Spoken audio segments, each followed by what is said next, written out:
بسم اللہ الرحمن الرحیم۔ السلام علیکم، میں ہوں آپ کا میزبان نور احمد اور آپ دیکھ رہے ہیں مسٹر فیکٹ ٹائم۔ ارطغرل اور عثمان غازی کی بنائی سلطنت عثمانیہ کا موجودہ دور کے سلطان اور وارث کون ہے اور کس حالت میں ہے؟ دنیا کے بیشتر حصے پر اور ترکی میں موجود آج بھی بلند و بالا عمارتوں کے مالک کے کرائے کے فلیٹ پر رہنے پر کیوں مجبور ہوا؟ ارطغرل اور عثمان کے نام سے مشہور عثمانی سلطنت کا وارث آخر کون ہے؟ عثمانی سلطنت کے دوبارہ تشکیل کے بارے میں عثمانیوں کے وارث کا کیا کہنا ہے؟ آتا ترک نے عثمانیوں کے وارث اور خاندان کے ساتھ کیا سلوک کیا تھا؟ ناظرین، آج کی اس ویڈیو میں ہم آپ سب کے لیے ایک ایسی ہدایت لے کر حاضر ہوئے ہیں جن کے بارے میں جان کر آپ کو ایسا محسوس ہوگا کہ آپ ابھی عثمانی دور میں رہے ہیں یا پھر عثمانی دور جیسے ہم ماضی دور کے قصے سمجھتے ہیں۔ آپ کو لگے گا کہ عثمانی دور ان دنوں کی ہی باتیں ہیں، اور اس کی وجہ یہ ہے کہ سلطنت عثمانیہ کے ٹوٹنے یا ختم ہونے کا یہ مطلب ہرگز نہیں تھا کہ اس وقت کے سلطان کو اور آپ کے خاندان کو بھی اسی کے ساتھ ختم کر دیا گیا، بلکہ وہ خاندان تو آج بھی موجود ہے، اور اسی خاندان اور عثمانی سلطنت کے ممکنہ طور پر آج کے دور کے سلطان کے بارے میں آپ کو بتائے جا رہے ہیں، جن کی زندگی اور ان کے رہن سہن کے بارے میں جان کر آپ حیران ہوں گے اور پھر دکھی اور پریشان ہوں گے۔ ناظرین، سلطنت عثمانیہ سال 1930 میں ختم ہوئی، یعنی ابھی سلطنت کے گزرے 100 سال بھی پورے نہیں ہوئے، جس کا مطلب یہ ہے کہ اس سلطنت کے سلطان اور اس کے خاندانی افراد ابھی بھی ہمارے ارد گرد موجود ہے، اور حضرت عثمان کی فوج کے بزرگ سپاہیوں کی بھی کئی ویڈیوز منظر عام پر آتی رہی، لیکن اب یہ عوام کو شہزادے کے بارے میں بتاتے جا رہے ہیں جس نے سال 1923 کے بعد ریاست کی تشکیل نو کے بعد سلطان مقرر ہونا تھا، لیکن سلطنت کا دوبارہ قیام ممکن نہیں ہو پایا اور ریاست کے ممالک کو الگ حیثیت دیتے ہوئے خود ترکی کو محدود علاقہ دے دیا تھا۔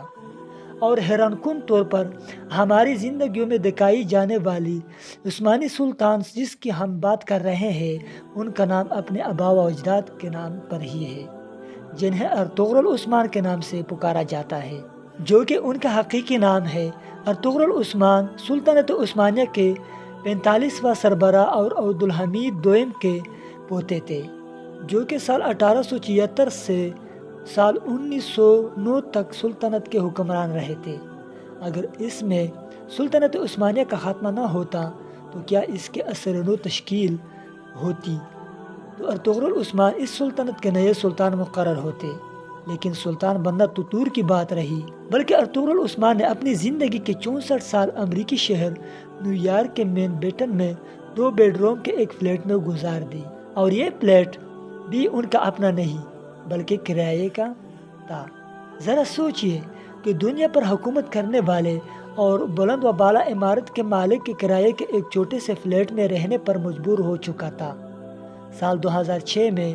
نیو یارک ٹائمز نے ارطغرل عثمان سے پوچھا کہ کیا وہ چاہتے ہیں کہ عثمانی سلطنت دوبارہ سے بحال ہو جائے، تو اس سوال کے جواب میں انہوں نے کہا کہ میں ایک بہت ہی پریکٹیکل انسان ہوں، اور پھر الجزیرہ کو 2 سال بعد دیے گئے ایک انٹرویو میں انہوں نے کہا کہ ترکی میں جمہوریت بہت اچھی چل رہی ہے۔ آپ کو یہ بھی بتاتے چلے کہ ارطغرل عثمان نے سلطنت عثمانیہ کے آخری حکمران کو اقتدار سے بے دخل کرنے والے مصطفی کمال پاشا آتا ترک کے خلاف کچھ بھی بولنے سے انکار کر دیا۔ جب سلطنت عثمانیہ کا خاتمہ ہوا تھا تو اس وقت عثمان 12 سال کے تھے کہ انہوں نے سال 24 میں شاہی خاندان کو آتا ترک نے جلاوطن کر دیا تھا۔ عثمان نے اپنے انٹرویو میں کہا کہ اس کے خاندان کے مردوں کو ملک بدر کرنے کے لیے 1 دن اور خواتین کو 2 ہفتوں کا وقت دیا گیا تھا۔ ان کی اسکول کی تعلیم ویانا میں ہوئی اور 19 سال میں وہ امریکہ چلے گئے، جس کے بعد وہ 53 سال بعد اگست 1992 میں ترک وزیر اعظم کی دعوت پر اپنے ملک واپس آئے تھے، جو کہ عثمانی سلطنت ہونے کے بعد ترکی میں ان کا پہلا دورہ تھا، جب تک حالات ماضی کے نسبت بہت زیادہ بدل چکے تھے۔ اس دورے کے دوران انہوں نے ڈولن باجے پیلس کا بھی دورہ کیا تھا، 285 کمروں کا ایک محل ہے جو ارطغرل عثمان کے دادا کا گھر ہوا کرتا تھا، آپ کو بتاتے چلے کہ ارطغرل عثمان خود ہی شاہی خاندان سے تعلق نہیں رکھتے تھے، بلکہ ان کی اہلیہ کا بھی اسی طرح کا خط کاٹ تھا، کیونکہ ارطغرل عثمان کی بیوی زینب افغانستان کے شاہ امان اللہ کی بانجی تھی، تاہم زینب عثمان سے 30 سال چھوٹی تھی۔ ناظرین، ترکی میں سال 2003 میں سلطنت عثمانیہ کے خاتمے کے بعد اس خاندان پر دستاویزات سلطان کے عنوان سے ایک دستاویزی فلم کی بنائی گئی تھی،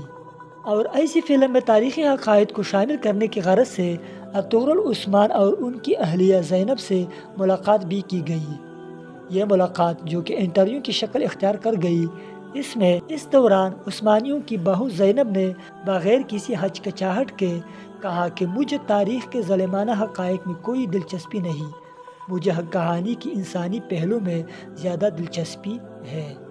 انٹرویو کرنے والے صحافی الماز نے دکھ بھرے انداز میں بتایا کہ اگر سلطنت عثمانیہ آج کے دن زندہ ہوتے تو یہ ارطغرل عثمان اس سلطنت کے سلطان ہوتے، لیکن افسوس کے ساتھ کہنا پڑ رہا ہے کہ یہ شخص اس غربت میں زندگی گزار رہا ہے اور بہت سی عام انسانوں سے بھی زیادہ مشکل زندگی گزار رہا ہے۔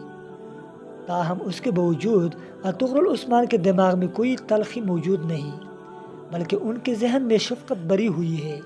صحافی نے یہ بھی بتایا کہ بذات خود میں نے عثمانیوں کے وارث کو ملک اور دنیا کے بارے میں اچھی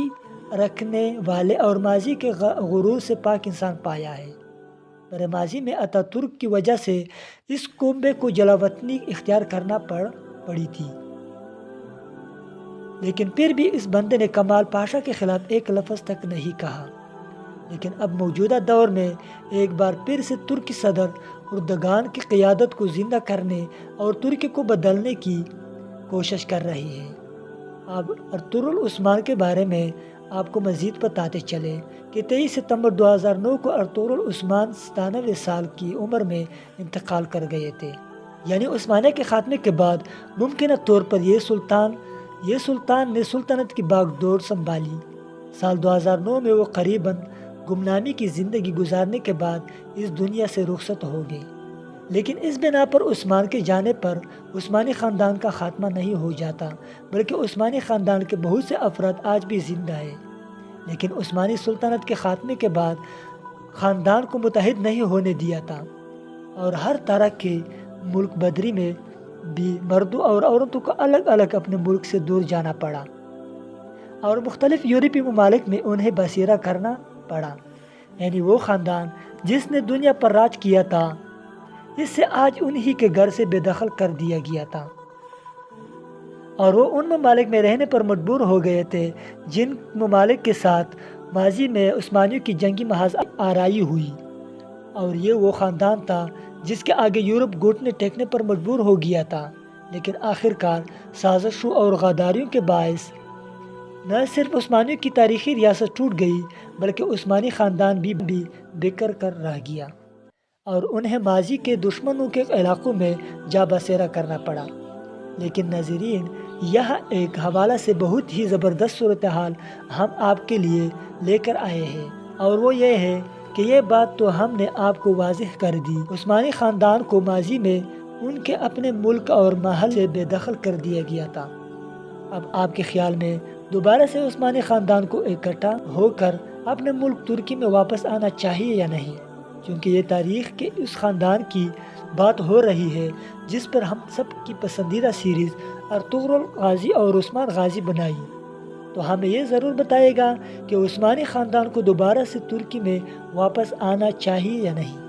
آپ کی قیمتی رائے کا ہمیں انتظار رہے گا۔ اسی کے ساتھ ہمارے اس ویڈیوز کو ایک لائک اور ڈاؤن لوڈ کرنا مت بھولیے۔